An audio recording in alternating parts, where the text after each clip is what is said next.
Yahweh Sabaoth, Rebose Keyaba, il mérite nos acclamations. Yahweh Sabaoth, Emma Rebose Kerebosa, y a-t-il quelqu'un qui peut honorer? Y a-t-il quelqu'un qui peut révérer? Y a-t-il quelqu'un qui peut célébrer? Yahvé, le grand Dieu de la Sainte Trinité, c'est lui qui contrôle l'univers, qui gouverne l'univers. Ah, il a fait de nous des partisans à la nature divine, dans la gouvernance de l'univers. Ah, bien aimé, il t'a inclus, il m'a inclus, il a inclus les vies dans la gouvernance, dans le gouvernement. Yahweh, Yahweh, Yahweh.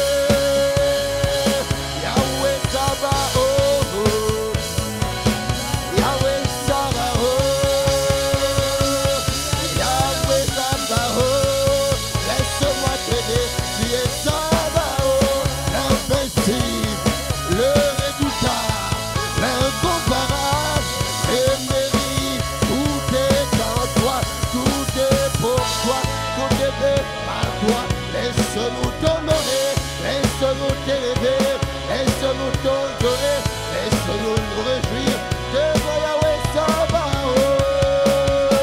Et Abba, Delebo, et Delebo, c'est Baba, et Delebo, c'est Baba,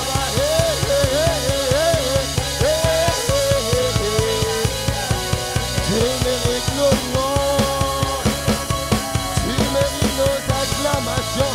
Y a-t-il quelqu'un qui peut acclamer?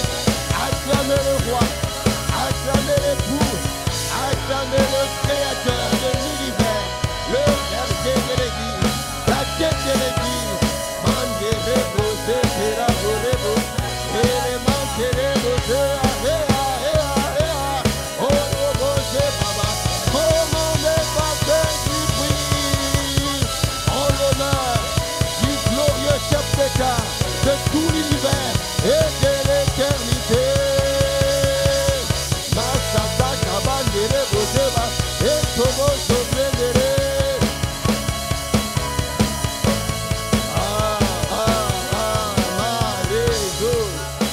Alléluia. Alléluia. Alléluia. Ta présence est palpable dans ces lieux, Seigneur. Tu es notre commandant pour commander ce culte. Tu es notre guide pour nous guider dans les verts pâturages. Tu es notre maître pour nous maîtriser. Tu es notre roi pour régner sur nous. Alors règne, règne.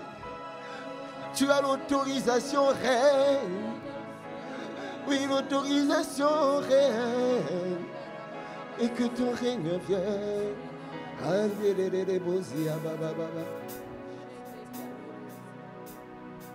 Seigneur Jésus, règne. Reçois la louange de ton Église. Non te plaise à ceux qui ne croient pas que tu es le roi. Rose Baba, l'Omataka commence à régner au plus profond de nos cœurs. Et que c'est là que ton règne, que ton gouvernement, que ton royaume soit manifesté de dehors. Parce que nous devons prier, c'est notre identité. Mandelebo,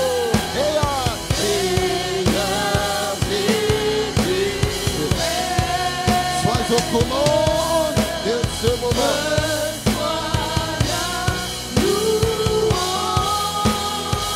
Reçois notre louange, reçois notre adoration, car tu les mérites. Voilà pourquoi nous disons règne, règne, règne. Oui, à Dieu, à Jésus. Oh, ton nom est élevé, ton nom est glorifié, ton nom est glorifié.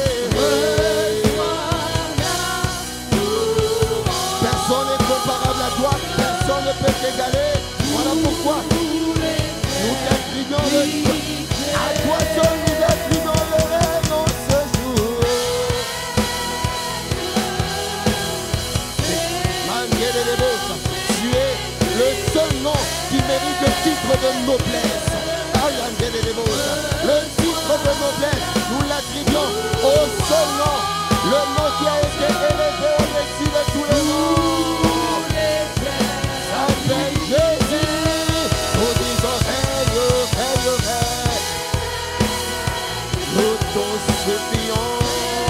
Il faut. Ne nous donne pas le choix. Ne nous laisse pas le choix. Apprivoise-nous. Maîtrise-nous. Conquiert-nous. Gouverne-nous. Une dernière fois, disons, règne, Père, règne Jésus. Fais-le, tu as l'autorisation. Règne au plus profond de nos âmes. Ne laisse pas la chair régner, mais que ce soit notre homme intérieur qui prend le contrôle et domine.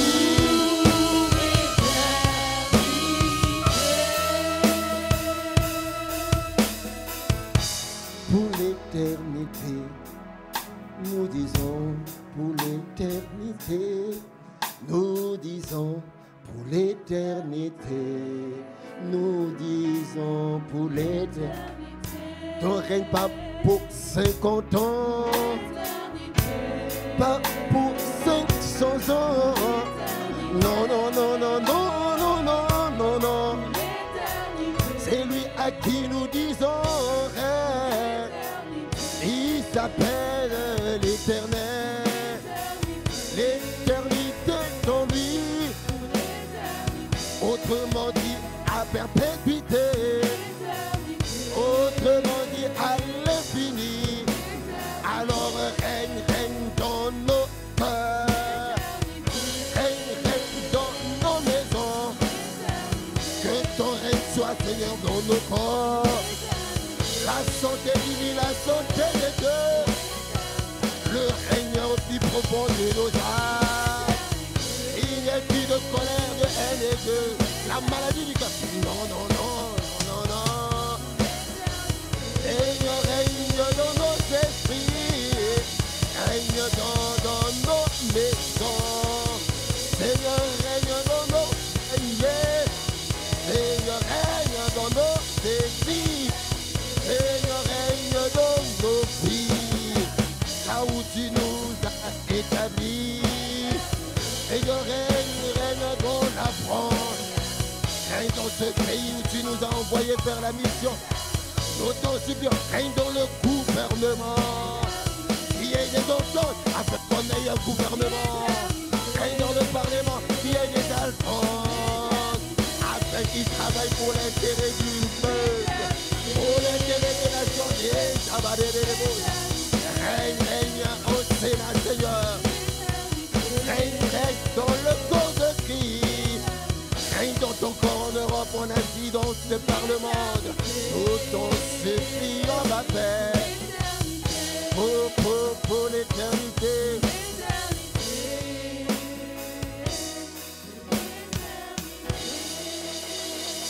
Seigneur, que ton règne vienne. Nous avons besoin de l'effet miroir. Que ta volonté ce matin pour ce culte, dans nos vies et dans ce ministère, soit faite comme au ciel. Nous aimerions, Seigneur, nous appuyer sur Matthieu 6. Que ta volonté soit faite. C'est que nous aimerions l'adoration, la louange, la célébration ne soit pas conforme à ce que nous avons préparé, mais le comme au ciel. C'est que tu as préparé. Autant tu avais préparé une pierre avec les commandements à l'intérieur, tu l'as donné à Moïse. Ce qui était au ciel, tu l'as ramené sur la terre. Seigneur, nous t'en supplions. Voilà pourquoi nous voulons que ton règne, au travers de ta volonté, soit faite comme au ciel. Père, nous que nous puissions vivre cela. Merci.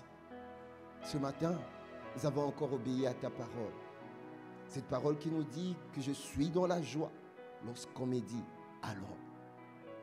Les pas des justes sont conduits, pilotés, guidés par le Seigneur l'Éternel. Nous avons été conduits alors que nous avons quitté nos demeures. L'enfer et le royaume de ténèbres dans leur cercle politico-occulte ont tout fait pour que nous ne puissions pas venir à la rencontre de l'époux. L'épouse te dit qu'elle t'aime. L'épouse te dit qu'elle t'aime. L'épouse te dit qu'elle t'aime. c'est la mélodie qui monte au plus profond de l'épouse ce matin pour te dire qu'elle t'aime. Tu nous as choisis pour être tes enfants. Élevons nos voix et nos cœurs vers le grand Seigneur qui était, qui est et qui revient. Maranatha. Élevons nos regards vers lui, vers le Tout-Puissant.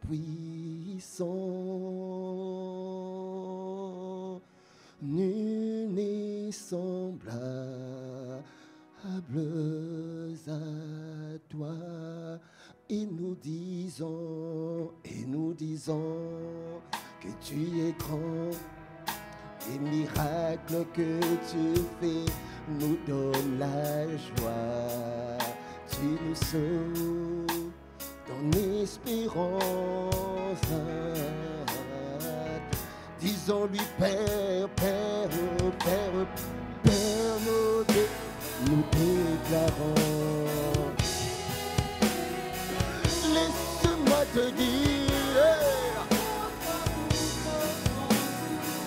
c'est la mélodie, la partition de l'époux. Nous déclarons.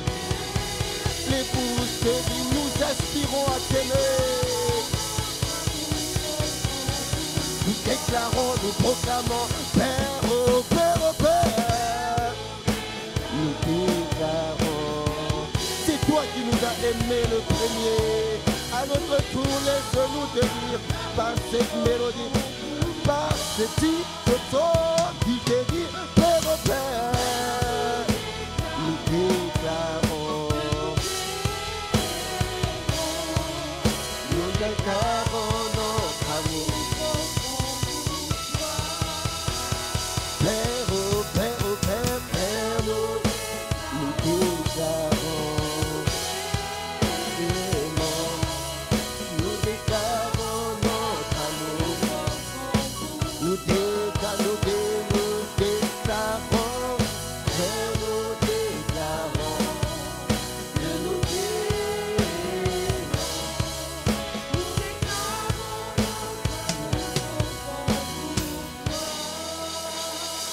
Nous avons un amour infini pour toi. Laisse-nous te dire, l'épouse te dit, nous avons un amour infini pour toi. Seigneur, cet amour, tu nous l'as montré en envoyant l'unique, le véritable, le prototokos de la nouvelle création. Celui qui était mort d'une mort honteuse, humiliante, rabaissante. Nous avons un amour infini pour lui, un amour profond pour lui. Ésaïe avait vu cette scène où celui qui devait mourir nu à la croix, il avait vu cette scène, la scène horrible. Ah, il s'est posé, il s'est dit, qui aurait cru en ma prédication?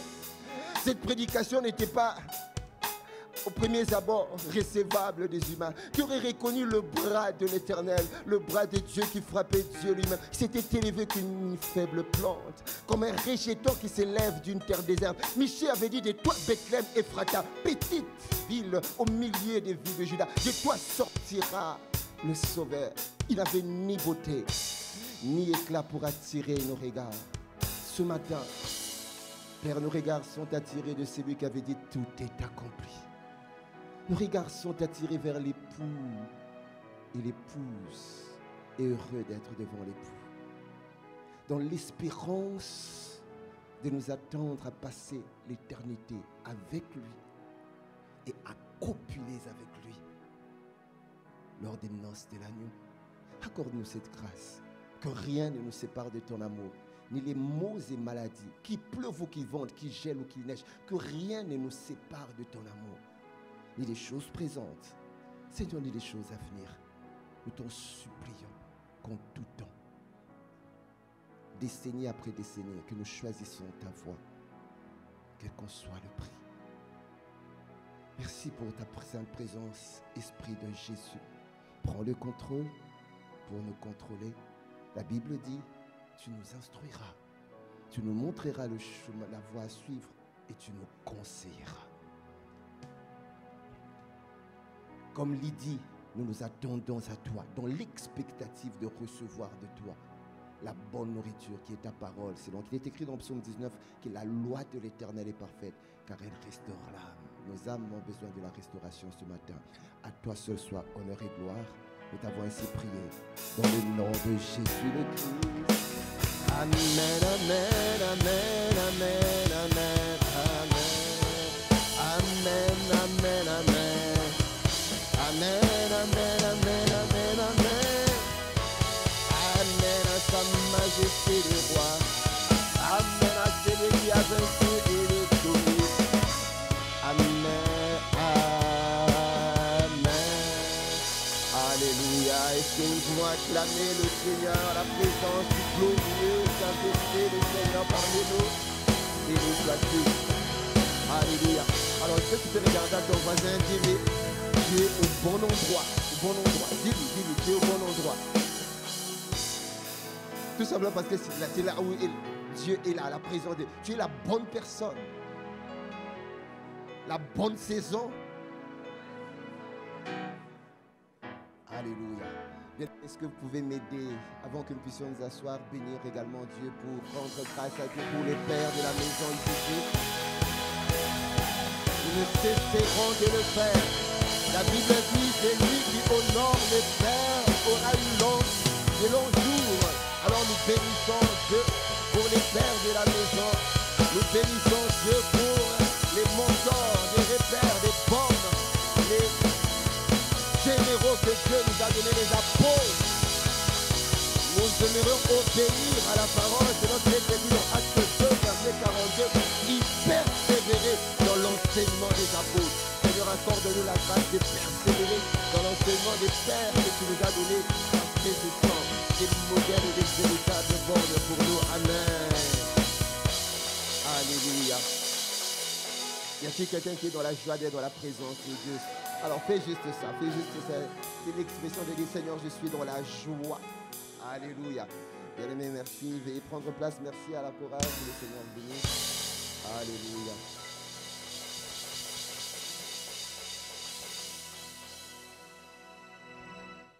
Nous bénissons encore le Seigneur pour la grâce que nous avons d'être dans sa présence. Quelqu'un peut me dire Amen. Oui, la présence de Dieu fait toute la différence. Toute la différence. Et c'est cette présence qui avait fait la différence dans la vie de Moïse. La présence de Dieu était dans le buisson ardent. Dieu était là. Dans ce que la plupart des personnes pouvaient ne pas considérer. Mais la présence de Dieu est partout où le Seigneur nous invite. Amen. Et tous ceux qui passaient peut-être ne faisaient pas attention. Mais lorsque Moïse est arrivé juste à côté du buisson là, c'est comme s'il y avait quelque chose qui l'a attiré. Il y avait un aimant qui l'a tiré pour s'approcher. Et lorsqu'il s'est approché, c'est là où le Seigneur a parlé. Bien-aimé, Dieu t'a attiré de ta maison. Dieu t'a attiré de ta demeure. Et tu es là. Laisse-moi te dire que le Seigneur maintenant va parler. Est-ce que peux-tu dire, Seigneur, parle? Oh, j'ai pas entendu. Peux-tu dire, Seigneur, parle? Encore une fois, Seigneur, parle. Nous sommes à ton écoute. Alléluia. Nous bénissons le Seigneur alors que nous avons commencé une série, les 7 batailles majeures qu'un chrétien aura à combattre. Nous savons que nous sommes en saison de guerre. C'est une période où, bien aimés, nous ne devons pas dormir. Nous le savons. Et le Seigneur nous avait accordé la grâce de commencer cette série des 7 batailles. Le premier combat que nous avons vu, c'était le combat de la foi. Amen. Je suis juste en train de rappeler rapidement parce que je sais que je n'aurai pas beaucoup de temps par rapport à ce sujet qui est très important. Et le deuxième combat, je ne vais pas entrer, si lui qui aimerait vraiment entrer dans les détails de tout ce que l'Esprit nous a enseigné, allez réécouter les enseignements dans notre plateforme YouTube où tout est mis là-bas. Deuxième bataille, c'était la bataille de... Non, c'était le combat de la prière. Voilà. Combat de la prière, troisième combat ou troisième bataille, c'était le combat du renouvellement de notre pensée et de l'intelligence. Et aujourd'hui, bien aimé, le Seigneur nous accorde encore la grâce de continuer. Nous allons parler du combat contre la chair. Amen. Ou encore le combat de récupération, récupérer ton héritage. Alors, avant de commencer, j'aimerais vraiment bien aimer inviter chacun de nous. Le père de la maison, l'apôtre Ivan, Dieu l'avait inspiré de parler de ce sujet sur neutraliser l'ennemi public numéro 1, la chair. En tout cas, si tu n'as pas ce livre, c'est qu'il y a quelque chose que tu manques. Dans ta bibliothèque, tu dois avoir tous les livres des pères. Quelqu'un peut me dire amen? Oui, bien aimé, il est la voix de Dieu au travers de l'Église. Donc c'est à lui que Dieu parle d'abord. L'erreur qu'avait fait Moïse, et l'erreur qu'avait fait Corée, Dathan et Abiram, il disait, mais oui, Dieu nous parle aussi.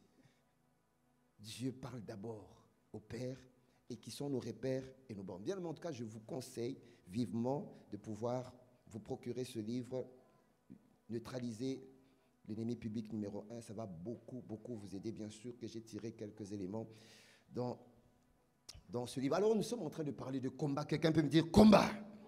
Ah, dis encore combat. L'occurrence du mot combat ou combattre dans la Bible, lorsque j'ai fait mes études, c'est repris à peu près 135 fois dans la Bible. Vous savez, lorsqu'un mot est repris autant de fois comme ça, c'est que Dieu met un accent particulier sur ce mot. Parce que nous sommes dans un monde de combat. C'est lui qui nous combat, a voulu créer une rébellion au ciel et il a emporté un tiers des anges qui sont aujourd'hui des anges déçus, des démons sur la terre, pas pour se promener.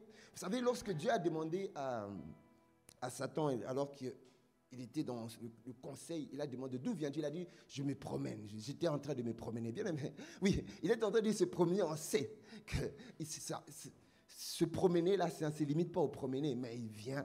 La Bible dit dans Jean 10, il vient pour égorger, détruire et dérober. Donc lorsqu'il se promène, ce n'est pas pour se promener seulement, c'est pour égorger, détruire et dérober. Et le Seigneur nous avertit ainsi dans la bouche de Paul pour nous confirmer que réellement il y a un combat spirituel. Paul s'adressait à son fils Timothée dans 2 Timothée 4, verset 7. Il dit, je combats et j'ai combattu. Ouais. J'ai combattu le bon combat. Ouais. Paul était un grand frère dans la foi. Et il l'est encore, il le sera. Un grand frère dans la foi, il n'est plus vivant, mais il nous atteste parce que les épîtres que le Saint-Esprit a admis que cela soit parmi tous les écrits qui vont nous instruire, nous de générations présentes et futures, sont tirés de lui. Lorsqu'il parle qu'il y a un combat, il y a un véritable combat. Il dit, j'ai combattu le bon combat, j'ai achevé la course et j'ai gardé la foi. Dans le combat que nous aurons à mener, bien aimé, c'est la foi qui sera attaquée. Parmi les choses qui seront attaquées, c'est la foi. Donc, lorsque nous sommes en train de parler de combat, c'est réel. Quelqu'un peut dire c'est réel. Alors, je n'ai pas entendu, c'est réel. La réalité, deuxième exemple, au travers de ce verset, j'aimerais basculer sur l'exemple de Daniel. Daniel était un homme de prière. Daniel, c'était un homme qui aimait Dieu, qui était attaché à Dieu, qui avait l'habitude d'être toujours connecté à Dieu. La Bible dit, prier matin et nuit, matin, midi, soir. Daniel était comme David. David également, la Bible nous atteste qu'il avait l'habitude de prier matin, midi, soir. Alors qu'il était en train de prier, il y a quelque chose qui s'est passé. Il y a eu une réalité dans le monde spirituel et dans le monde physique. Cette réalité-là, nous le lisons dans Daniel 10, versets 12 à 14. La Bible dit, et il dit, c'est l'ange qui dit à Daniel, il était en prière, Daniel, ne crains rien, car dès le premier jour où tu as eu à cœur de comprendre et de t'humilier devant ton Dieu, tes paroles, vous voyez, la Bible dit tes paroles, c'est quel type de paroles? Les paroles qu'il avait l'habitude de prier. Il avait l'habitude de lancer à Dieu. Tes paroles ont été entendues. Autrement dit, ta prière a été entendue à cause de tes paroles que je viens. Et la suite de cette histoire, c'est qu'il y avait l'ange des rois des Perses. Ça veut dire dans chaque pays, autrement dit, dans chaque pays, dans chaque royaume, lorsque nous voyons le chef d'État physique, il y a un chef d'État spirituel. À l'époque de Daniel, il y avait le roi de Perse physique, mais il y avait également le roi du royaume de Perse qui était spirituel, qui empêchait le message venant des anges de l'ange pour atteindre à Daniel. Donc il y avait un combat spirituel. Voilà pourquoi ce verset que nous avons maintenant l'habitude de le dire et de le redire dans Hébreux 11, verset 3, que les choses et le monde visible tirent leur origine du monde invisible et réel. Parce que ce qui était dans le spirituel que Daniel ne voyait pas, il y avait en réalité quelque chose qui s'est tramé. Et pendant 21 jours, l'ange a lutté pour juste faire atterrir le message que Daniel devait recevoir. Et il a fallu que Dieu dépêche l'archange Michael pour débloquer la voie. Bien-aimé, tu as l'habitude de prier. Tu as l'habitude de te consacrer à Dieu. Il y a quelque chose qui se passe dans le monde spirituel. Il y a des obstructions que tu reçois. Il y a des choses que tu t'attends, mais ça traîne. Mais je ne comprends pas le pourquoi. Mais le pourquoi, lorsque Dieu pouvait t'ouvrir les yeux dans le monde spirituel, tu comprendras. Il y a peut-être un salut de ta famille ou je ne sais comment qui traîne encore. Bien aimé, il y a quelque chose qui se trame dans le monde spirituel. Voilà pourquoi il faut que tu sois dans la prière. Parce que pour que Daniel ait la réponse, il n'a pas eu la réponse en se posant des questions. Il n'a pas eu la réponse en se plaignant. Il n'a pas eu la raison. La réponse dans les lamentations de Jérémie, autrement les gémériades. Non, il a eu la réponse en prière. Quelqu'un peut dire en priant. Je veux prier, toujours prier. Je veux prier jusqu'à ce que j'ai la réponse comme un Daniel. Je veux prier toujours matin, midi, soir. Prier jusqu'à ce que j'ai la réponse. Alors il a prié et Dieu l'a répondu. Alors, bien aimé, alors que nous sommes en train de parler du combat de la chair. La chair, en réalité, sont les 5 sens. Amen. Les 5 sens, le diable a un allié dans nos vies, dans la vie de chaque personne. Le diable a un allié. L'allié du diable, c'est la chair. Et la chair se retrouve dans les 5 sens. Dans tes 5 sens, c'est là où le diable passe.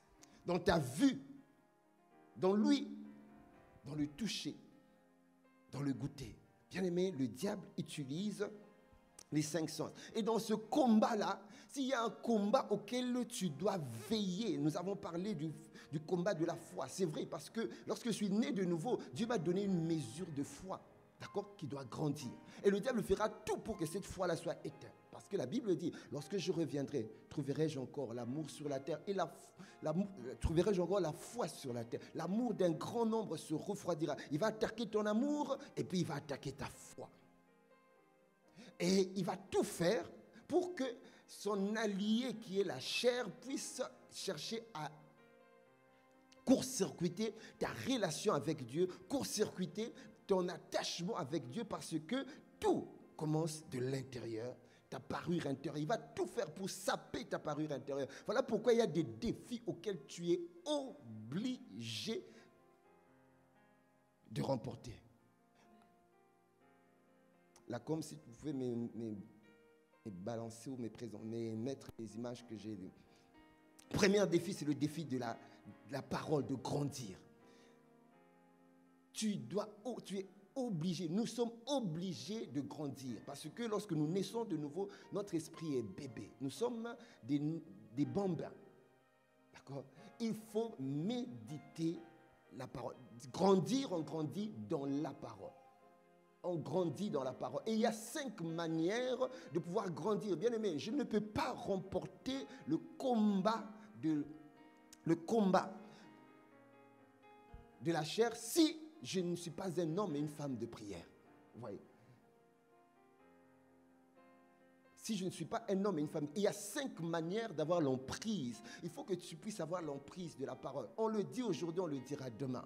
C'est tellement important. Nous parlons de la chair, ça part par la parole. Première manière d'avoir l'emprise, c'est lorsque je suis en train de lire la parole.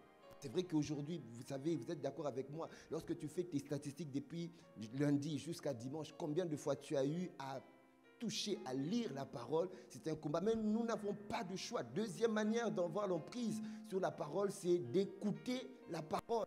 Aujourd'hui, on a des Bibles audio, donc nous avons des téléphones, c'est possible. Quelqu'un peut me dire c'est possible. Troisième manière d'avoir l'emprise sur la parole, c'est de la méditer. D'accord? C'est méditer la parole. Méditer la parole, je prends du temps. Nous avons l'habitude de méditer des problèmes. Je prends du temps, je prends rendez-vous avec la parole et je la lis.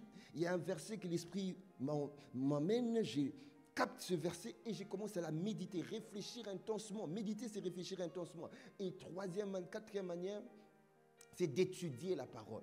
On parle d'études, d'accord? Lorsque j'étudie, c'est que je prends du temps.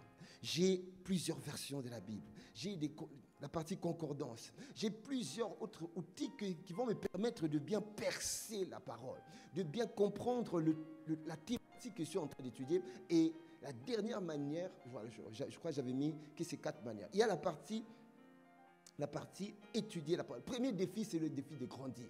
On grandit par la parole. Deuxième défi auquel tu dois tout faire pour te maintenir, c'est de devenir fort. L'héritage que nous sommes en train de dire que je dois hériter, on ne donne jamais l'héritage à un enfant. Voilà pourquoi il faut être fort, grandir, mais être également fort. Et être fort, j'ai également mis, je ne sais pas si j'ai mis l'image là-dessus, c'est dans la prière. D'accord? Il y a la prière collective, et puis il y a la prière individuelle, intime. La partie collective, tu peux remonter, descends. La partie collective, regardez, Acte 1, verset 14. La Bible dit tous d'un commun accord. On ne dit pas une poignée de gens. Mais tu es parmi les tous là dans l'église. Lorsque nous avons des temps de prière corporative, collective, tu dois être là. La Bible dit tous, pas une poignée de gens. D'un commun accord, prière d'accord, persévérer dans quoi? Dans la prière, avec les femmes et Marie, mère de Jésus, et avec les frères de Jésus. Il y a une partie où il y a le tous, où la partie corporative va se manifester. Et c'est tellement important parce que Pierre, vous le savez, je le redirai encore, je le dis peut-être pour une personne qui n'a pas encore compris. Pierre, c'était parmi celui dont Jésus avait dit, sur toi je bâtirai mon église. C'est lui qui a marché sur les eaux. C'est lui dont la Bible dit, l'ombre était en train de guérir les gens. Pierre, et à un certain moment, il était arrêté. Il y avait un géant, il y avait une domination, il y avait un géant qui avait réussi à faire arrêter Pierre et Jacques, et puis Jacques a été tué. Mais lorsqu'on a arrêté Pierre, c'était également un homme de prière. C'est sûr qu'en prison, il priait. Mais arrivé à un certain moment, la Bible nous raconte que ce qui a libéré Pierre, c'est la prière corporative de l'Église. C'est dans le tous là. Donc il y a un moment dans ta vie, bien aimé, il y a des combats auxquels tu ne peux pas combattre seul. Tu ne peux pas compter sur ta propre prière. Il y a des situations qui traînent, il y a des situations qui perdurent parce que tout simplement, tu ne te joins pas dans le corporel de l'Église. Alors je prie afin que tu puisses comprendre ça.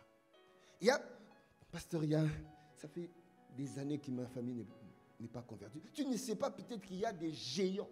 Il y a des géants dans ta famille qui s'étaient tenus debout pour que toute la famille soit dans le ténèbre. Et Dieu t'a fait grâce de la sortie. En te sortant, c'est que tu deviens l'espoir de la famille. En étant l'espoir de la famille, c'est que Dieu s'est souvenu de cette famille pour que la lumière puisse entrer. Le fait que tu sois né de nouveau, c'est que la lumière s'est invitée dans la famille pour que la suite ne soit pas seulement toi, que ce soit les autres également. Mais il y a ce qu'on appelle le combat du salut de sa famille que nous allons voir. Mais ce combat-là, tu dois te faire porter comme le paralytique s'était fait porter par les 4 amis. Mais depuis, comme l'apôtre dit 1950, tantôt tu es là, tantôt tu n'es pas là. Tantôt tu es là dans le corporel, tantôt tu n'es pas là. Mais pense à ta famille, pense également à des défis qui perdurent. Ça n'arrive pas à bouger. Viens t'associer. Et puis il y a également la partie de la prière individuelle, l'intimité. La Bible dit dans Matthieu 6,6, mais toi, la Bible ne dit pas mais tous, mais toi, quand tu pries, entre dans ta chambre, ferme ta porte et prie ton Père qui est là dans les cieux. Et ton Père qui voit dans le secret te le rendra. L'individuel, la prière individuelle, dans l'intimité, c'est à peu près le combat que tu dois avoir toi avec Dieu. Comme Jacob avait combattu avec Dieu. Et ce type de moment d'intimité, c'est ce qui change ta situation de Jacob en Israël. Cette situation de Jacob nécessite entre toi et Dieu avec toi. Amen. Que Dieu nous accorde la grâce de comprendre cela. Seigneur, accorde-nous la grâce. Nous avons juste besoin de ta grâce. Alors, nous parlons du combat de la chair. La chair, rax, en grec, veut dire les 5 sens qui sont là pour faire une pression. Fera une pression dans ta vie. Fera une pression dans ta marche avec Dieu. Alors, je me rappelle d'un enseignement qu'on avait eu avec l'apôtre Ivan, attaque cardiaque foudroyante. Et dans cet enseignement, on avait eu un enseignement et puis en même temps une explication là-dessus où son serviteur était en train de nous dire, et très important, c'est vrai que ces enseignements ne sont plus dans les réseaux, il était en train de dire de l'importance de garder son âme. Parce que lorsque le diable t'attaque, il active la chair. C'est l'âme qui est bombardée. L'âme est bombardée. Lorsque l'âme est bombardée, il y a des trous qui se forment et les esprits viennent se greffer dans ces trous. Il expliquait que lorsque dans ton cœur à toi, comprenez-moi très bien, je vous en supplie, dans ton cœur à toi, lorsque tu as une situation qui t'arrive, une situation qui secoue ton âme, tes émotions, parce que dans l'âme, il y a les émotions, les sentiments, les passions et tout est dans l'âme. L'âme est la boîte noire, en réalité, de notre cœur, de nos vies. L'âme, c'est le cœur en même temps. Et lorsque tu es secoué, la personne garde, par exemple, la rancœur, garde le manque de pardon. Mais ce sont des esprits qui ne vont peut-être pas te détruire directement. La personne garde la chose. Tu peux garder le manque de pardon contre une personne pendant une décennie. Tu ne l'as jamais pardonné. Mais qu'est-ce qui arrive?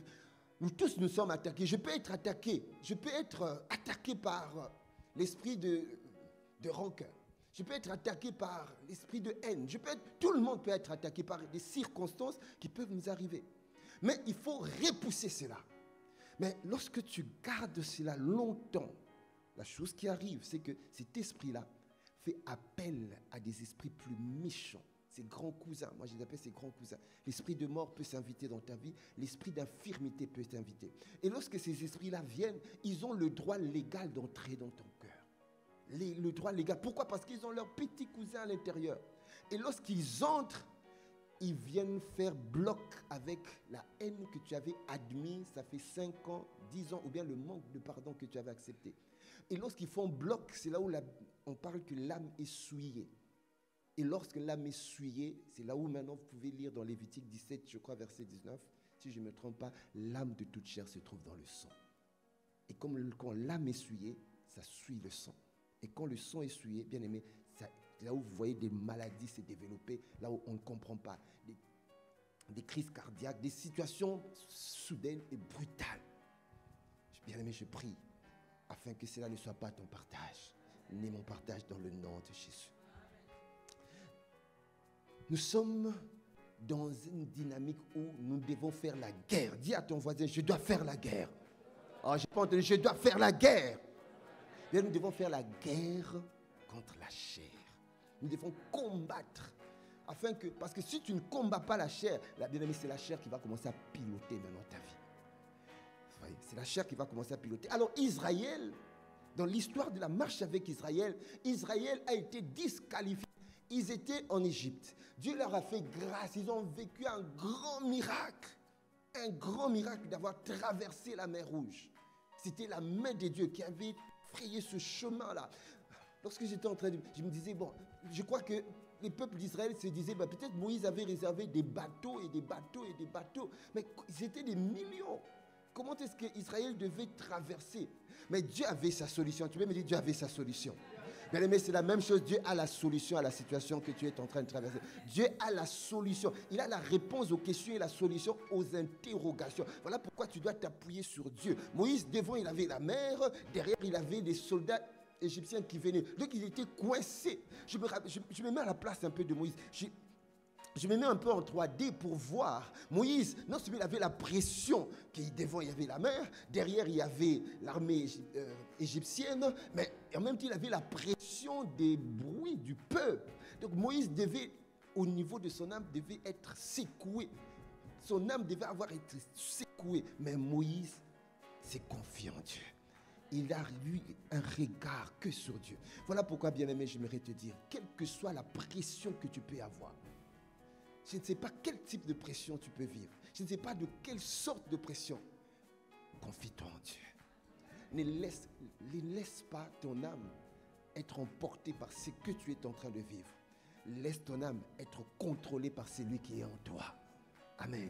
Alors, nous allons parler des 10 examens ou 10 tests que le peuple d'Israël a eu à traverser lorsque Dieu les a fait traverser la mer. Ils ont vécu un grand miracle. Normalement, ce grand miracle devait rester marqué au fer rouge dans leur mémoire, dans leur souvenir que Dieu nous a fait remporter une grande victoire. Pas une petite, une grande victoire. Alors, j'aimerais appeler les 4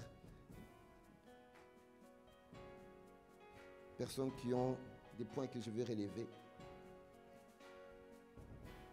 Ils devaient se souvenir de cela, mais ils n'ont pas pu. Mettez-vous en ordre de test. Ils n'ont pas pu. Nous allons lire Nombre 14, versets 22 à 23.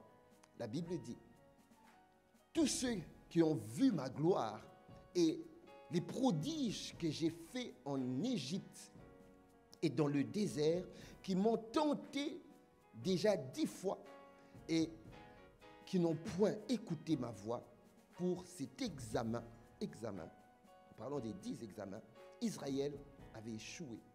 Tous ceux-là ne verront point le pays que j'ai juré à leur père de leur donner. Bien-aimés, chacun de nous sommes sortis de l'Égypte, là où la Bible dit dans Éphésiens 2, verset 12, nous étions sans Christ, privés du droit de cité en Israël, étrangers aux alliances de la promesse, sans espérance et sans Dieu dans le monde. J'étais un païen, mais Dieu se souvenu de moi et suis tombé sur Jean 1, verset 12, à ceux qui l'ont reçu, à ceux qui ont cru en son nom, il leur a donné. Dieu nous a donné le pouvoir de devenir des enfants de Dieu, lesquels ne sont nés ni de la volonté de la chair, ni de la volonté de l'homme, ni de la volonté du sommeil. Nous sommes nés de Dieu. Et le jour où nous sommes nés de Dieu, bien aimés, directement les batailles. Les batailles a été déjà lorsque nous étions déjà des. Mais en étant encore enfants de Dieu, les batailles s'accentuent parce que le diable, nous sortons des radars du royaume des ténèbres pour paraître dans les radars du royaume des cieux. Et en paraissant ainsi, le diable va tout faire. Mais en étant maintenant dans le désert, cela veut dire nous sommes nés de nouveau, nous sommes maintenant en train de traverser le chemin. Tu es en train de parcourir le chemin de ta destinée jusqu'à ce que tu atteignes Canaan, jusqu'à ce que tu puisses posséder ton héritage, jusqu'à ce que tout ce que Dieu avait prévu pour toi, que tu puisses l'avoir. Ainsi, nous allons parler de 10 tests. J'espère qu'avec le temps que nous avons, nous parlerons peut-être de 2 ou 3 tests. Le premier examen qu'a passé Israël, c'était le test des cris et des murmures. D'accord? Pasteur, tu peux aller devant là. Voilà. La Bible dit dans Exode 15, versets 22 à 25, Moïse fit partir Israël de la mer Rouge. Ils prirent la direction du désert des Shur. Et après 3 journées de marche dans le désert, ils ne trouvèrent point d'eau. Ils arrivèrent à Mara. Quelqu'un peut dire Mara? Mara, en hébreu, veut dire Mara, qui veut dire amertume. Entre parenthèses. Mais ils ne purent pas boire l'eau de Mara parce qu'elle était amère. C'est pourquoi ce lieu fut appelé Mara. Le peuple murmura contre Moïse. Premier test. Ils ont traversé la mer Rouge. Ils ont vu l'impossible devenir possible avec la main triomphante de Dieu qui a frayé un chemin. Mais arrivé à ce test-là où ils avaient soif, ils étaient assoiffés, au lieu de regarder à Dieu comme Moïse pouvait murmurer, Moïse pouvait se plaindre, Moïse pouvait crier à lui-même. Non, Moïse avait regardé à Dieu. Au lieu de regarder à Dieu, le peuple a regardé à leurs besoins. Bien-aimé, je prie. Il y a des situations, il y a des besoins, il y a des manques. Dieu, il est le Père. Et un Père, quel que soit ce qu'a besoin l'enfant, il sait le moment. Je ne donnerai pas la clé de la voiture à mon fils qui a 12 ans, qui n'a pas de permis pour qu'il puisse conduire. Bien-aimé, Dieu, la Bible dit, il est le maître de temps. Quelqu'un peut dire le maître de temps? Il est le maître de temps. Quand on dit maître, c'est qu'il maîtrise. D'accord? Quand il maîtrise, il est le maître de temps. Pourquoi? Parce qu'il est l'éternel. Et le temps est englouti dans l'éternité. Il maîtrise le temps, mais il maîtrise également les circonstances, bien-aimés. Les circonstances que tu traverses ne sont pas des circonstances qui vont forcément te tuer. Dieu sait, il peut permettre à ce que ces circonstances soient encore jusque-là, jusque-là, jusque-là. Parce qu'il sait, il contrôle tout. Tu peux me dire, Dieu contrôle tout. Israël a murmuré. Et la situation qui a amené Israël à murmurer parce qu'ils avaient besoin de l'eau. Ils ont ignoré que c'est lui qui les avait fait traverser dans la mer Rouge, avait la possibilité, la capacité de pouvoir leur donner cette eau. Et ce qui s'est passé, c'est qu'en murmurant, bien aimé, les conséquences de murmure, ça provoque la colère de Dieu. Voilà pourquoi il faut faire très attention. Lorsque tu ne comprends pas, lorsque tu n'arrives pas à cerner, lorsque je me pose des questions, Seigneur, du pourquoi, du comment, bien aimé, reste silencieux, regarde à Dieu. Parce que lorsque tu commences à murmurer, mais oui, mais Dieu avait dit, mais oui, mais oui, mais oui, mais là, sache que cela attire la colère de Dieu. La deuxième des choses, les conséquences de murmure, bien aimé, ça retarde les promesses. Dieu t'a fait des promesses. Il a dit, je connais les projets que j'ai formés pour toi, projets de paix et non de malheur, afin de te donner un avenir et de l'espérance. L'avenir, c'est tout ce que Dieu a prévu pour toi sur terre. Il est Dieu, l'or et l'argent l'appartient. Tout est à Dieu. Dieu a prévu pour chacun de nous des promesses. Pas des promesses de chaos, non, des promesses glorieuses, des promesses de joie, des promesses glorieuses et des promesses de joie, des promesses de victoire, de triomphe. Mais ça dépend également de toi. Ça dépend de ta manière dont... La troisième des choses que les murmures peuvent entraîner, c'est que ça ouvre la porte au jugement. Parce que beaucoup, la Bible dit, beaucoup ont péri dans le désert, c'était juste à cause de murmures. Et la quatrième des choses, ça affaiblit la foi collective.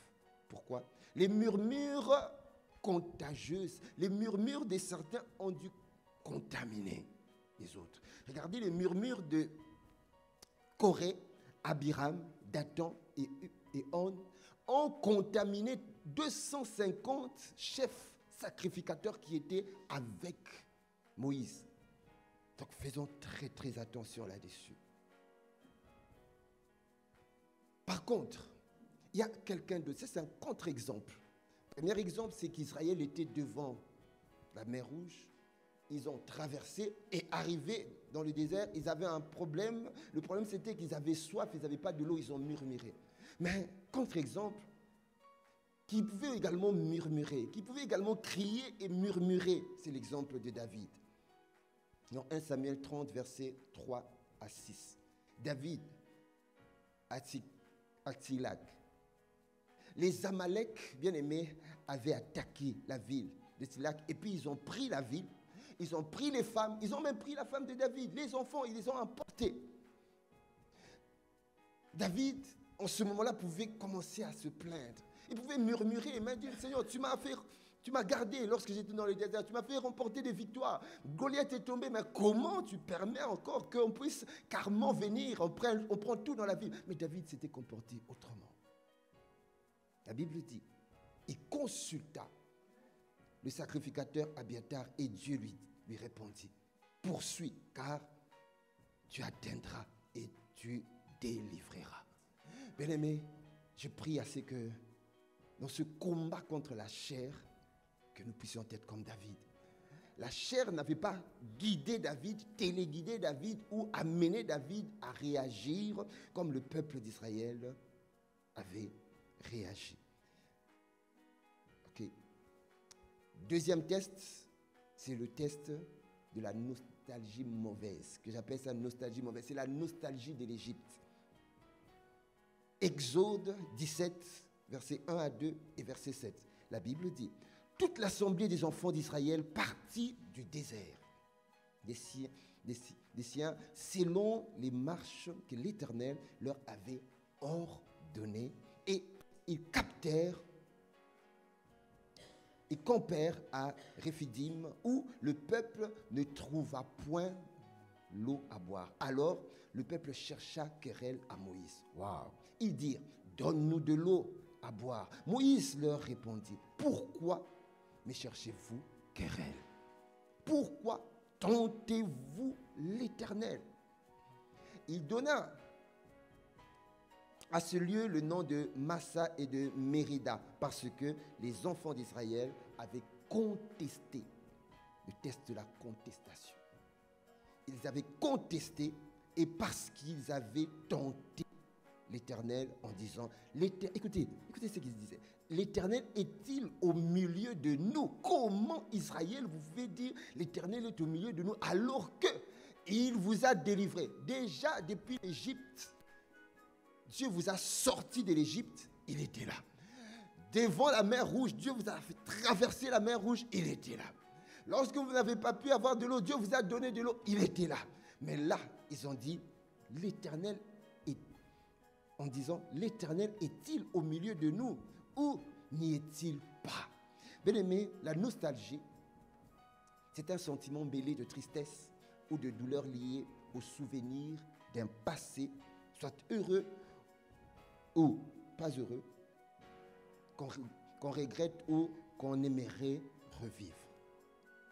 Alors, j'aime bien, dans Nombre, Israël se souvint de ces choses qu'il avait mangées en Israël. Nombre 11, verset 5. Écoutez ce que dit la Bible. Nous nous souvenons des poissons que nous mangeons en Égypte.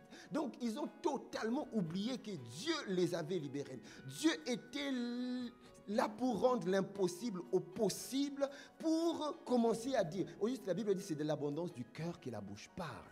Donc, ce qu'ils étaient en train de dire était réellement ce qui était dans leur cœur. Ils disaient, nous nous souvenons des poissons que nous mangions en Égypte et qui ne nous coûtaient rien. Des concombres, de melons, des poireaux, des oignons et de holles. Quelqu'un peut dire, aïe, aïe, aïe. Ecclésiaste 7, verset 10, écoutez maintenant, la Bible dit, ne dis pas d'où vient que les jours anciens étaient meilleurs que ceci. Car ce n'est pas la sagesse qui te fait poser cette question. Quelqu'un, si ce n'est pas ce matin, je ne connais pas le parcours de ta vie. Mais des fois, il t'arrive de me faire une pause. Tu t'es dit, mais oui, mais les temps anciens semblaient être meilleurs. Mais là, je suis en train de traverser des moments difficiles. Et l'Esprit est en train de m'amener dans l'histoire de Jacob. Jacob, j'étais chez mon père. J'étais le fils à papa. C'était des temps meilleurs. Mais pourquoi je suis, vendu comme une marchandise, 2, et je suis esclave. Le temps présent semble être compliqué que le temps d'hier. Mais je ne sais pas dans le timing, je ne sais pas dans l'échelle du temps que tu es en train de vivre. Tu peux peut-être vivre des moments qui semblent être difficiles, mais rappelle-toi, Dieu est toujours le maître. Retiens-le, de temps et des circonstances. Il contrôle tout et il maîtrise tout. Est-ce que tu peux dire Dieu contrôle tout et maîtrise tout? Dieu contrôle tout et maîtrise tout. Mais il n'y a rien qui échappe à Dieu. Rien qui échappe à Dieu. Rien qui échappe à Dieu. Il est l'Éternel. Il maîtrise tout. Il voit tout. À la seconde, il connaît. Et il a frayé un chemin. Il ne s'est pas trompé lorsqu'il a dit il connaît les projets. Il n'a pas dit qu'il va connaître. Non, il connaît les projets qu'il a formés pour toi. Il y a des choses que tu ne vois pas encore. Il y a des choses que tu ne perces pas encore. Il y a des choses que tu ne vis pas encore. Mais ce n'est que question de temps. Ce n'est que question de temps. Il est un père. Un père ne donnera jamais quelque chose de mauvais. Si la Bible dit, méchants que nous sommes, nous avons donné des bonnes choses à nos enfants. À plus forte raison, Dieu. J'aimerais que cette parole soit gravée dans ton cœur. Au moment où tu es en train de traverser des moments difficiles, sache que Dieu est le Père. D'accord? Dieu est papa. Il ne t'a pas oublié. Dieu, bien aimé, veut travailler. Plutôt lorsque tu traverses ces moments-là, il veut travailler ta capacité où tu dois non seulement voir le présent, mais que tu puisses percer le futur. Jacob, lorsque j'ai étudié la Bible, parce que je prends des fois le temps de m'asseoir, de ne pas seulement regarder autant que je lis, j'essaie un peu de mettre dans le contexte. Jacob, lorsqu'il est arrivé chez Potiphar, à un certain moment, il a commencé à faire fonctionner, à faire avancer l'histoire, le business de Potiphar. Et Potiphar l'avait donné la gouvernance de ces histoires. Donc, politiquement correct, il pouvait dire à Potiphar, Excellence, j'aimerais aller vers la frontière avec Israël. Là, il y a encore un bon business qui peut faire augmenter. Je crois que Potiphar aurait dit, petit, vas-y. Déjà, ce que tu es en train de faire pour mon business, c'est tellement bien, vas-y. Et Jacob serait reparti et à la frontière, il dit, oups, c'est bon, je retourne chez papa Jacob. Non, Jacob avait capté quelque chose. Il a dit, non, c'est qu'il y a quelque chose que je ne comprends pas. Donc, je ne suis pas en train de comprendre. C'est comme s'il y a une main qui est en train d'orchestrer des choses. Mais laisse-moi te dire, il y a une main qui est en train d'orchestrer ta vie. Il y a une main qui est en train d'orchestrer la situation que tu es en train de traverser. Alors ne lâche pas. Même si tu dois pleurer, accepte de pleurer, mais reste là. Même si tu dois souffrir, accepte de souffrir, mais reste là. Parce que tu ne sais pas. Et tu analyses, Seigneur, je n'ai pas péché. Je ne sais pas ce que je suis en train de vivre. Je n'ai pas péché. J'ai fait une analyse, une introspection. Je n'ai pas péché. Je n'ai pas violé une loi. Je n'ai pas fait quelque chose qui puisse t'offenser. Mais je suis en train de vivre quelque chose auquel je ne suis pas en train de comprendre. Mais quand c'est comme ça, reste là. Regarde à Dieu. Il est le maître de.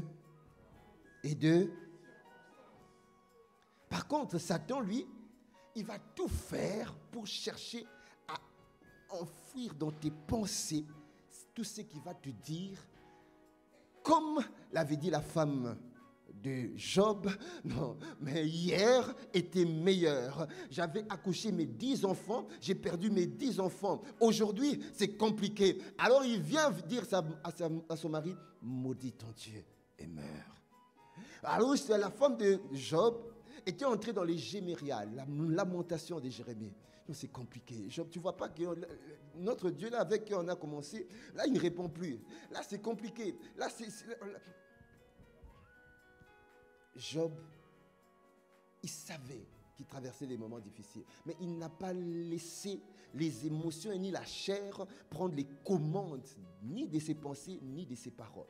C'est vrai qu'il souffrait. Je ne sais pas si... On ne nie pas. Vous savez, la foi ne nie pas la réalité. La réalité est que peut-être tu souffres. La réalité est peut-être que les conditions ne sont pas ce que tu veux. Mais la foi ne considère pas la réalité. La foi s'appuie sur la vérité. Et la vérité restera toujours vérité. Aucune circonstance ne peut rester constante devant sa main puissante et agissante. Ah oui. Alors, parlons de la nostalgie du passé, des choses du monde. Bien aimé, la nostalgie t'amènera à regretter ton ancienne vie de péché. Comme Démas, il était dans le monde, Dieu l'a ramené dans le royaume, mais la nostalgie des choses qu'il a vécues l'a ramené. Pourquoi? Parce qu'à un certain moment, c'est question de l'intérieur maintenant. Tu n'as pas su combattre le combat de la chair. La chair te fait des pressions. Mais il faut combattre ce combat. La nostalgie, c'est ce qui a fait, comme j'ai dit, de la femme de Lot. Dans Genèse 19, verset 22, vous verrez que la femme de Lot, il y a eu la femme de Job et la femme de Lot. La femme de Job a dit à Job, maudit ton Dieu, meurs. Mais par contre, la femme de Lot, la nostalgie des choses qu'il avait laissées à Sodome et Gomorrhe l'a fait qu'il s'est retourné pour retourner. Alors que l'ange l'avait dit, vous ne retournerez pas. Faisons très attention. Il y a également idéalisé l'esclavage plutôt que la liberté. Tu es déjà libre en Jésus, mais tu verras que la personne aimerait retourner. La Bible dit que nous sommes esclaves de ceux qui nous dominent. Bien-aimé, si tu te laisses dominer par le monde, tu deviens esclave du monde. Si tu te laisses dominer par Dieu, tu deviens esclave de Dieu. Bien-aimé, si autant Démas était retourné dans le monde, en réalité, il était retourné pour redevenir esclave du diable. Il n'y a pas d'intermédiaire. Soit tu es esclave de Christ ou tu es esclave de Satan. Et c'est ainsi. Amen. Que le Seigneur nous accorde la grâce. Bien-aimé, la grâce. Philippiens 3, versets 13 à 14, la Bible dit, oublions ce qui est en arrière. Donc, au fur et à mesure que je marche avec le Seigneur, il y a certaines choses que je dois oublier. Il y a certaines histoires que je dois oublier. Il y a certaines réalités que je dois oublier. Et il dit, et me portant vers ce qui est en avant. Et je cours vers le but. Et Pierre, maintenant dans 2 Pierre 2, verset 22, il dira, le chien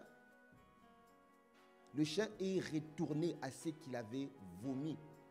Et la truie lavée s'est vautrée dans le bourbier.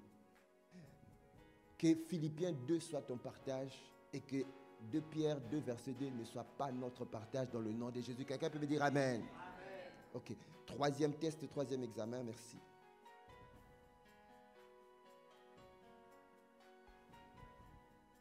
C'est la remise en cause de la réalité de la présence de Dieu. Exode 17, verset 7. C'est le test de la contestation. Il donna à ce jour-là le nom de Massa et de Mérida parce que les enfants d'Israël avaient contesté. D'accord? Avaient contesté l'Éternel. Et j'ai 2 exemples bibliques sur ce point auquel nous devons faire attention pour que notre attitude ne soit pas l'attitude qui conteste la vérité, qui conteste la réalité de Dieu. Tout ça, c'est en combattant. Joseph en prison. Situation, il était trahi par ses frères, vendu comme esclave, mais Dieu était toujours avec lui dans l'épreuve. Mais devant les épreuves, laisse-moi te dire, Dieu n'est pas loin. Il peut se taire, mais il est là. Il peut se taire, mais il est là. Mais imaginez-vous, Joseph ayant passé des jours et des jours et des jours chez Potiphar, il a quitté son père Jacob à l'âge de 17 ans. Et il est devenu gouverneur en Égypte à l'âge de 30 ans. Mais ça faisait à peu près 13 ans. Pas 3 ans, pas 13 mois, 13 ans. Dans 13 ans, un jeune qui atteint, je ne sais pas, à l'âge de 28 ans, il pouvait jeter l'éponge de l'espérance. À 28 ans, alors qu'il ne lui restait que 2 ans pour qu'il y ait la manifestation de la gloire de Dieu dans sa vie, il pouvait dire, je ne crois plus en ce Dieu de mes pères. Mais il a continué à espérer. Il a continué à espérer. Il savait que l'Éternel se lèvera le dernier. Et Dieu s'est levé le dernier, pas en le laissant en bas, mais il s'est levé le dernier en le ramenant vers le haut. Parce qu'il avait dit, la Bible dit, vous serrez la tête et non la queue. Il le savait et il continuait à espérer. J'aimerais bien aimer que tu puisses toi également espérer ce matin. J'aimerais que tu puisses espérer. Deuxième exemple, c'est l'histoire d'Élie découragé sous le gêner. La situation, c'est que après sa victoire devant les prophètes de Baal, il a confronté les prophètes de Baal, 850 prophètes de Baal, devant le roi Akab. Et il a dit, invoquez votre Dieu, moi je vais invoquer mon Dieu. Et ils ont invoqué leur Dieu, ils n'ont pas pu. Leur Dieu n'avait pas agi. Et lui, quand il a invoqué le Dieu Tout-Puissant que vous et moi nous invoquons, la Bible dit, le feu est descendu. Et il a exigé à ce qu'on puisse tuer tous ces prophètes. Ces prophètes ont été tués. Et puis quand Jézabel a vu cela, il a envoyé un message à Élie. Et Élie a fui. Et dans sa fuite, Élie avait peur. Élie s'est senti seul, abandonné, mais il avait peur. Il voulait même mourir. Mais bien aimé, quand bien même dans cette situation, il avait fui, Dieu était là. C'est dans 1 Roi 19, verset 1b jusqu'au verset 13, vous pouvez le lire. Donc, devant le test de la contestation, bien-aimé, compte sur Dieu. Devant le test de la contestation où tu ne comprends pas, où tu te poses des questions auxquelles tu n'as pas encore de réponse, Dieu a toutes les réponses aux questions et toutes les solutions à toutes les interrogations que nous pouvons poser. Bien-aimé, la question du pourquoi, et Dieu est en train de me faire la grâce d'éclairer là-dessus, cette question du pourquoi transcende des générations et des décennies. Gédéon a dit, Seigneur, pourquoi toutes ces choses nous arrivent-elles? Marie pouvait dire, comment cela se fera-t-il? Chacun de nous a des questions et nous allons nous poser des questions. Mais que ces questions-là ne nous poussent pas à réagir en dehors de la vérité de la parole. Quelqu'un peut me dire Amen. 4e test, le test de l'impatience.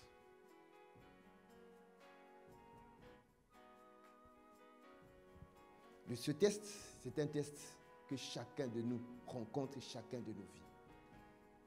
La patience et l'impatience. Moïse était monté au mont Sinaï. Premier exemple que je prends, Moïse était monté au mont Sinaï avec Josué.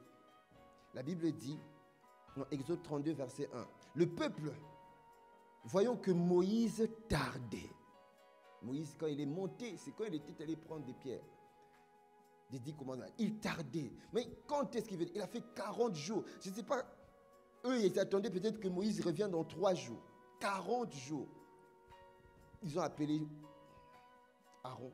Ils ont dit, écoute, nous ne savons plus quel Dieu célébrer.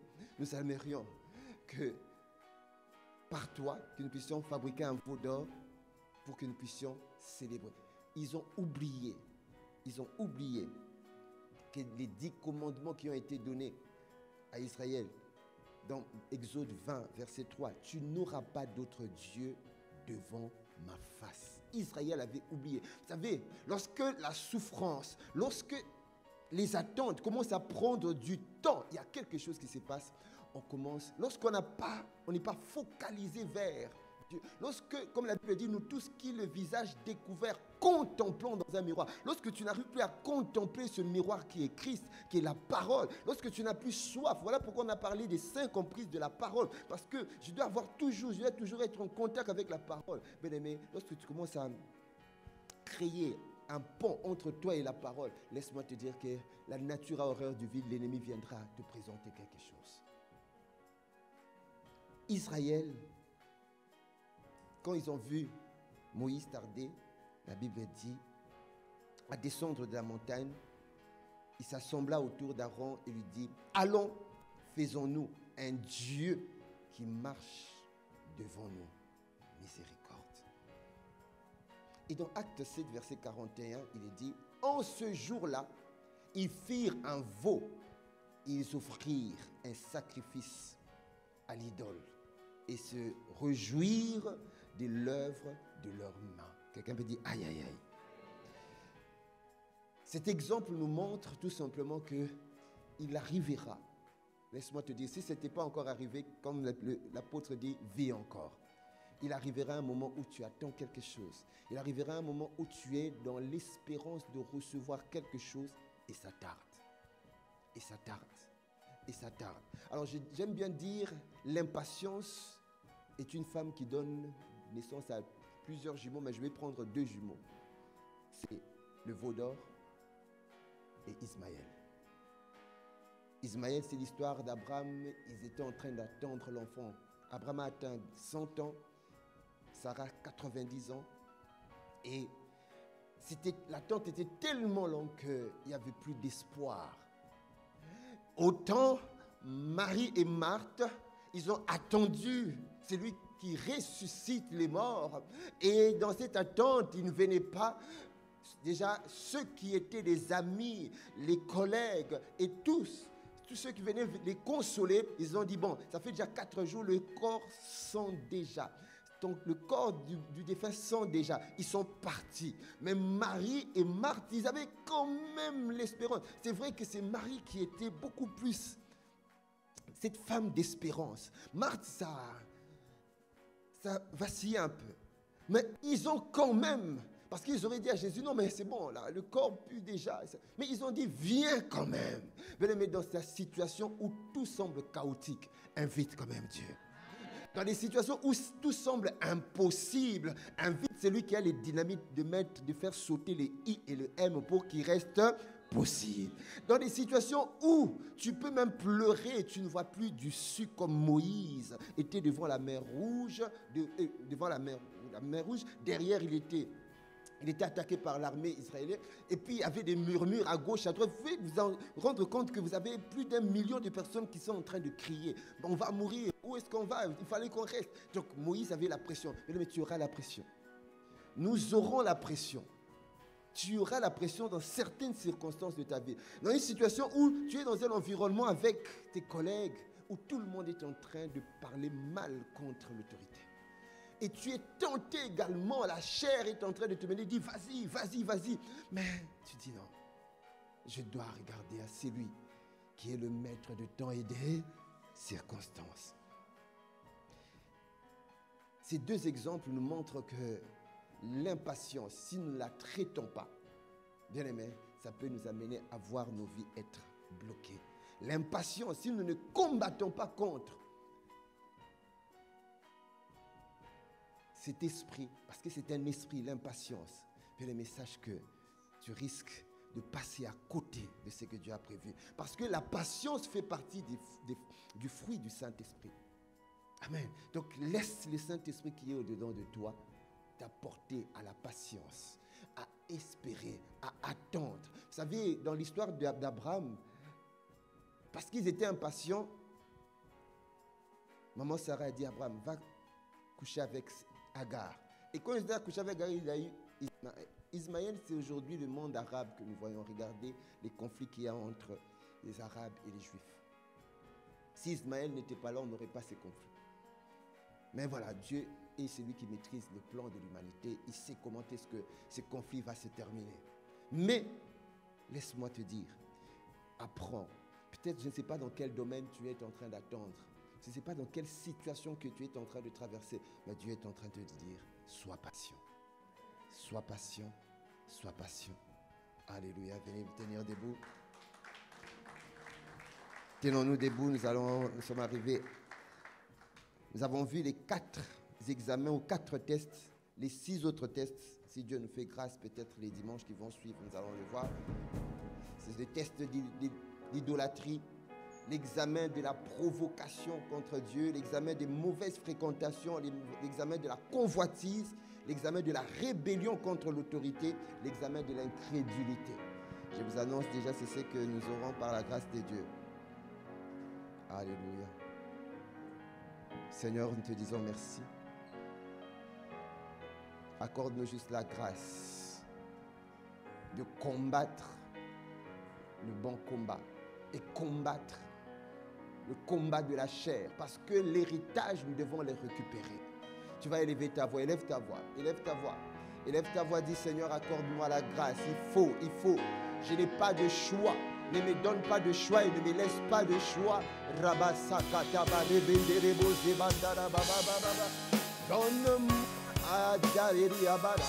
de combattre le bon combat.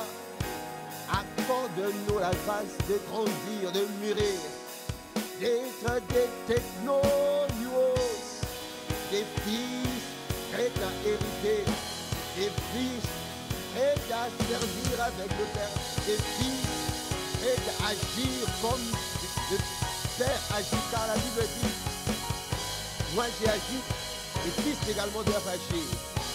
Que nous puissions crucifier la chair. La chair ne peut pas être noyée. La chair ne peut pas être mise en prison. Sa part, c'est d'être crucifié. Alors, accorde-nous la grâce que nous puissions être forts dans notre esprit. Fortifie notre esprit. Que notre âme soit restaurée.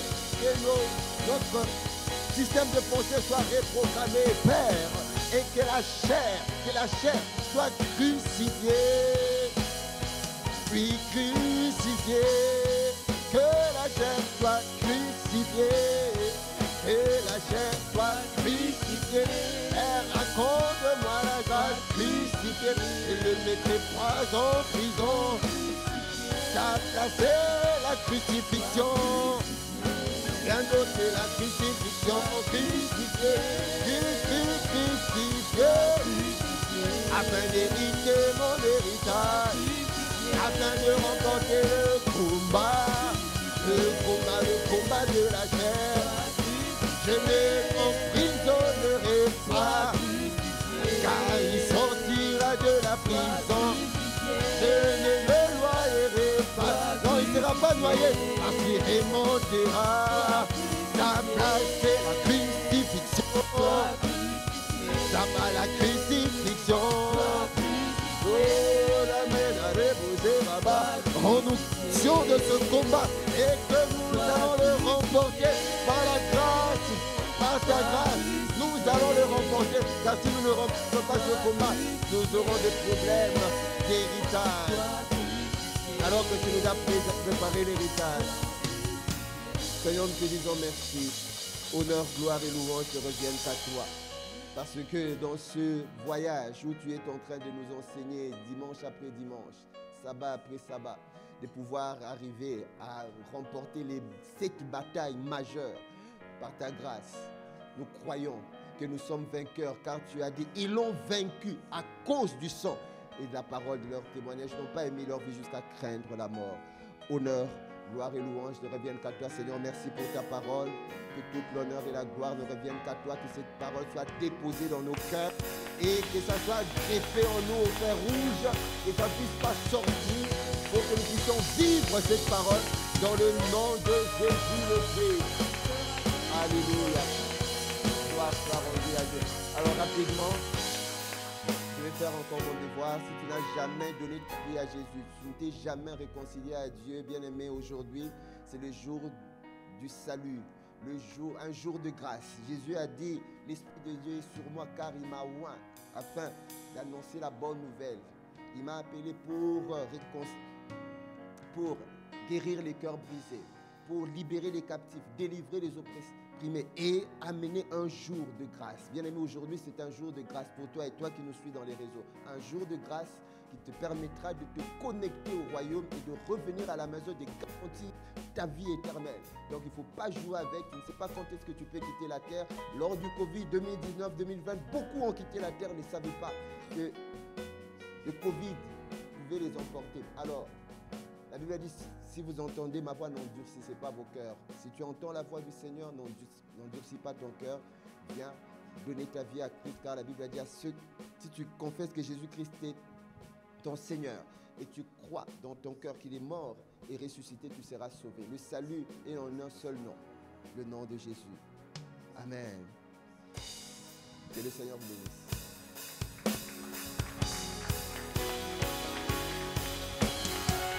Amen. Est-ce qu'on peut acclamer le Seigneur pour la parole que nous avons reçue ce matin?